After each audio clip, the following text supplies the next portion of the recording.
मातृ श्राद्ध की संक्षिप्त विधि।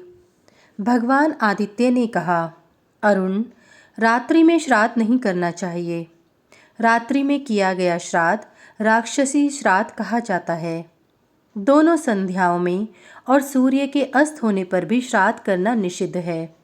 अरुण ने पूछा, भगवन, माता का श्राद्ध किस प्रकार करना चाहिए और माता किन्हें माना गया है?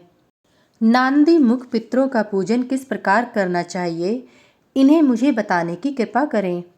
भगवान आदित्य ने कहा, खग शार्दूल, मैं मातृ श्राद्ध की विधि बतला रहा हूँ, उसे सुनिए।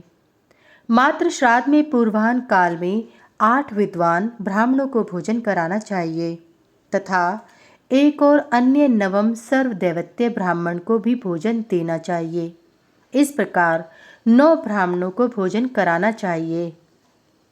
यव, तिल, दधि, गंध पुष्पादि से युक्त अर्घ द्वारा सबकी पूजा करनी चाहिए तथा सभी ब्राह्मणों की प्रदक्षिणा करनी चाहिए। ब्राह्मणों को मधुर मिष्टान्न भोजन कराना चाहिए। भोजन में कटु पदार्थ नहीं होने चाहिए। इस प्रकार ब्राह्मणों को भोजन कराकर पिंडदान देना चाहिए। दही अक्षत का पिंड बनाएं। एक चौरस मंडप बनाकर उसकी प्रदक्षिणा करें। सव्य होकर हाथ से पूर्वाग्र कुशों तथा पुष्पों को चढ़ाना चाहिए। माता, प्रमाता, वृद्ध प्रमाता, पितामही, प्रपितामही, वृद्ध प्रपितामही तथा अन्य अपने कुल में जो भी माताएं हैं, उन्हें आदरपूर्वक निमंत्रित करना चाहिए। इस प्रकार माताओं को उद्दिष्ट कर 6 पिंड बनाकर पूजन करना चाहिए। नांदी मुख को उद्दिष्ट कर 5 उत्तम ब्राह्मणों को 5 पितरों के रूप में भोजन कराना चाहिए। नांदी मुख श्राद्ध में ब्राह्मणों को विधिवत भोजन कराकर उनकी प्रदक्षिणा करनी चाहिए।